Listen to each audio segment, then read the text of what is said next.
Halo Sobat Prestasi, selamat pagi. Berjumpa kembali dalam sesi Planner Talk. Kali ini kita akan membahas dan membedah sedikit tentang bidang kriya. Di sini sudah hadir di tengah-tengah kita ada Pak Komar.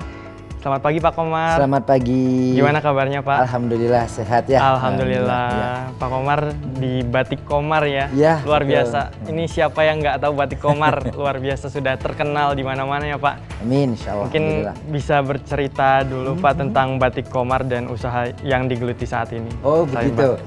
Baik. Jadi kalau sedikit saya boleh bercerita, saya lahir dibesarkan di lingkungan keluarga perajin batik. Ya jadi saya generasi kelima. Namun semangat saya dalam membangun batik ini tidak hanya sebatas hanya bisa memproduksi, tapi bagaimana mengembangkannya sampai mempromosikan ke tingkat dunia. Sehingga saya menempuh jenjang pendidikan dari mulai S2 dan S3-nya saya di Kriya Tekstil di Fakultas Seni Rupa dan Desain ITB. Nah, jadi dengan bekal ilmu yang saya dapatkan itu, alhamdulillah. Jadi dalam pengembangan dunia batiknya lebih luas lagi. Wah, luar biasa. Kita akan membahas tentang kriya pada hari ini. Ya. Kita coba yang ringan-ringan dulu aja mungkin ya Pak. Ya. Kita membahas tentang pengalaman-pengalaman di tahun sebelumnya. Dari mulai offline hingga peralihan tahun kemarin ini online, gimana sih Pak? Jadi kalau tahun-tahun sebelumnya, sebelum dilakukan daring, kami juri yang dari Kriya itu bertiga ya. Ibu Dr. Tita, kemudian juga saya sendiri ya, kemudian satu lagi Dr. Gita ya. Nah, itu tiga-tiganya memang latar belakang dari Kriya Tekstil ITB. Ya, latar belakang pendidikan saya yang merangkap sebagai ini juga sebagai pengusaha ya. Oke, nah ketika melakukan penjurian langsung, itu peserta itu nampak sekali ada yang gugup, kemudian juga ada yang pede gitu. Nah, itu sudah bisa menunjukkan karakter dari mereka sebagai calon-calon wirausahawan itu, gitu kan. Ada yang merasa pede dengan produknya, dengan ide-idenya, gagasannya disampaikan dengan jelas gitu. Nah, kemudian juga produk-produknya karena mereka itu mengirimkan produknya ke kami bisa melihat secara detailnya, tingkat kehalusan dari pekerjaannya, bagaimana packagingnya, kemudian informasi-informasi yang disampaikan dalam packaging. Nah, ini pun sebenarnya ketika nanti masa pandemi seperti ini juga tidak jadi masalah. Mereka harus menulis dengan narasi yang jelas gitu produknya, kemudian juga semua informasi itu harus jelas ya. Kalau pengalaman Pak Komar selama menjurikan peserta gitu, kira-kira ada kejadian yang mungkin unik atau yang Pak Komar jadi ada yang baru gitu di semasa pandemi ini? Sebelum-sebelumnya kan offline ya Pak, bertatap muka langsung, kira-kira bisa diceritakan Pak? Ketika ini dengan cara daring seperti ini, tentunya sebenarnya buat mereka itu lebih leluasa ya, karena tidak terlalu, mudah-mudahan tidak nervous gitu ya. Kita juga nanti akan dibagi, bertanyanya sekarang ada 4 nanti jurinya. Iya, ada 4 ya, ada yang membedakan itu, kalau dulu 3, sekarang 4. Dicatat ada 4. Ya, dan nanti Sahabat Prestasi itu 3 menit pertama itu adalah presentasi konsep dan segala macamnya nanti seperti yang pernah disampaikan. Nah, nanti pada waktu tanya jawab kita akan bagi dengan pertanyaan-pertanyaan yang berbeda tentunya. Nah, setiap juri itu diberi waktu 3 menit. Pertanyaan pasti akan sekitar tentang apa yang telah dilakukannya. Pokoknya kalau sudah pengalaman mah ya akan mengalir ya Pak. Karena pun dan ketika waktu dulu sebelum kondisi seperti sekarang ini, mereka rupanya ada yang memang, mohon maaf ya, itu dia tidak melakukan kegiatannya sebenarnya, ada itu, dan dia hanya menghafal. Jadi mungkin itu dukungan dari siapalah, ya dia sudah menyiapkan segala sesuatunya dan dia ikut lomba fiksi, tapi dia bukan pelakunya. Itu pernah terjadi sehingga gugup. Ketika juri menanyakan bagaimana sih konsep dasarnya awalnya, ya ketika membuat produk itu, coba tolong bisa nggak step by stepnya. Dia kebingungan. Oke, baik. Jadi harus dinotis lagi ya. Tadi Pak Komar sudah menjelaskan jangan sampai produknya itu bukan hasil karya sendiri, karena di awal juga sudah ada tanda tangan nih di atas materai lagi. Itu originalitas produk. Jadi hati-hati untuk Sobat Prestasi, nanti kalau misal dikira kita tidak sesuai dan dikonfirmasi ternyata bukan buatan dari teman-teman sekalian kita bisa apa ya namanya? Kita gagalkan Iya, lah kita ya, gagalkan kita ya. tidak berikan kesempatan ya. Iya, seperti itu. Yang penting kita jujur Jujur. itu juara seperti yang disampaikan oleh Puspresnas. Nah, Ya. terus selanjutnya untuk harapan kedepannya itu seperti apa sih Pak? Ya harapannya gini, Anda harus menyiapkan nanti ketika produk-produk yang memang akan ditampilkan itu ditata dengan rapi, ya. Kemudian nanti kami kan akan melihat itu foto-foto produknya. Ada 10 kalau tidak salah Iya, ya ada dari 10 beberapa kurang lebih. sudut.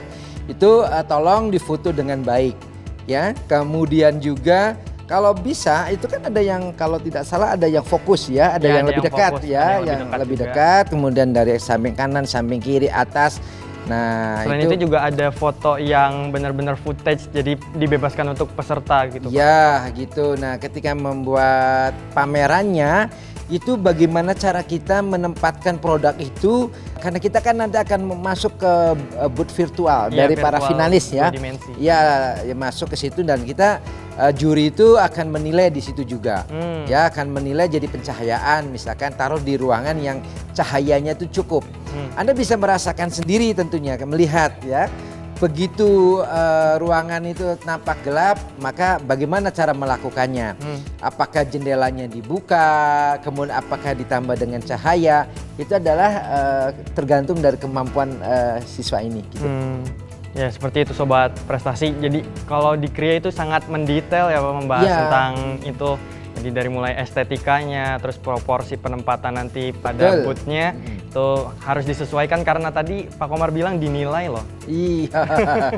Hati-hati itu Ya. ya akan hal tersebut. Kami akan memberikan penilaian ya, walaupun nanti kita pasti pakai bobot ya, pakai Ya. bobot di samping apa produknya gitu kan, kemudian aspek apakah benar transaksi pernah dilakukan penjualan karena Ya. kemarin yang kami pilih sebagai finalis itu karena Anda sudah membuktikan dan telah menunjukkan kepada kami memberikan data bahwa kalian pernah melakukan transaksi penjualan dan itu penting ya karena dari pengalaman saya pribadi ya yang penting itu sebenarnya bagaimana kita memasarkan, kita bisa menjual produknya Iya, gitu kan. iya. Ya kalau produksi kita bisa kadang-kadang outsourcing. Tapi bagaimana upaya diri kita untuk bisa menembus pasar dan itu yang penting dalam wirausaha. Iya. Ya. Nah, kalau misalkan produk itu dikemas dengan baik, kemudian juga misalkan foto produknya kalau di leafletnya poster dan segala macam itu adalah bagian berikutnya. Gitu. Justru bagian yang penting ya Pak, kita bekerja sama dengan pihak lain. Itu kalau misalkan kita bisa bekerja sama menjadi nilai tambah. Iya, teknik dagang itu sekarang tuh harus ditempuh dengan cara kolaborasi. Jadi kita jangan terlalu pede bahwa kita bisa membuat produk itu bagus, ya. Tapi kalau tidak melakukan penjualan itu sama saja dengan ya kurang berhasil ya. Iya. Jadi kita memanfaatkan misalkan sobat prestasi yang lain yang ahli di bidang marketing digitalnya atau digital marketingnya, yang bisa kadang-kadang dia bisa membuat konten yang bagus di IG-nya gitu kan. Nah itu perlu sekali. Iya. Karena saya yakin sobat prestasi ini tidak semuanya menguasai bagaimana memanfaatkan medsos gitu kan. Nah coba berkolaborasi dengan kawan-kawan yang lain yang memiliki talenta, kapabilitas untuk memasarkan produk-produk itu. Apalagi sekarang sudah dalam keadaan pandemi yang kita mulai bergerak ke e-commerce ya Pak. Iya, itu semua akan larinya ke sana. Waduh. Iya. Digital marketing. Terus pembahasan selanjutnya terkait packaging nih Pak. Ya, packaging kan kita di Kria tuh PR banget ya Pak. Ya, ya. Karena ada yang packagingnya itu pas di tempat, ada yang sudah tidak sempurna barang-barangnya. Itu kami dari panitia saat itu kita bukanya sampai hati-hati bingung. betul. Tapi ada yang udah reject gitu bahannya. Ya, ya. Kira-kira ada tips gak sih Pak untuk gimana packagingnya itu supaya sampai di tempat dengan keadaan yang prima? Ya, baik. Perhatikan, packaging itu yang kira-kira jangan sampai ketika sampai di tujuan itu rusak. Ya. Jadi harus kuat ya. Kemudian juga kalau memang ada barang pecah belah bisa juga menggunakan bubble wrap atau apa tuh namanya ya. Iya. Jadi dibungkus dengan itu. Iya. Sehingga ketika ada guncangan-guncangan misalkan dalam pengiriman itu tidak akan mengubah kondisi fisik dari produk itu. Iya. Ya. agar nanti kita juga melihatnya dalam keadaan yang prima ya Pak. Prima, iya. Atau nanti kalau misal produk-produk yang saat ini kan kita sudah di-submit gitu ya Pak. Kira-kira ada semisal perbaikan lagi atau memodifikasikan produknya? Boleh. Jadi untuk sampai pada nanti penjurian akhir, ya sobat prestasi yang merasa produknya masih kurang sempurna, boleh ya diperbaiki, kemudian juga ditingkatkan. Nah, mungkin masih ada waktu sebelum dilakukan pengambilan video ya atau pengambilan foto produk, perbaiki dulu ya, dihaluskan dan diamplas gitu. Kalau catnya kurang rata ya disempurnakan lah ya, agar kami itu benar-benar mendapatkan sebuah produk yang ya memang layak ya untuk dijadikan juara. Kemudian biasanya kan ada yang ikut lomba 2 orang. Tolong nanti berbagi yang kelihatan nampaknya itu kompak ya. Karena kekompakan juga itu adalah bagian terpenting dalam menjalankan usaha. Ya, kerjasama, gitu. kekompakan. Kerjasama, kompakan gitu. Nanti kelihatan. Nilai-nilai yang ingin kita tanamkan gitu ya Pak. Ya, terus untuk keberlanjutan produk mungkin ya Pak, karena dari SMA pengalaman berkaca ke tahun-tahun sebelumnya, peserta fiksi sudah buat produknya bagus, bahkan ada yang juara, tapi mereka akhirnya lost gitu. Produknya tidak berlanjut untuk dipasarkan. Nah itu kira-kira gimana sih Pak tanggapan Bapak?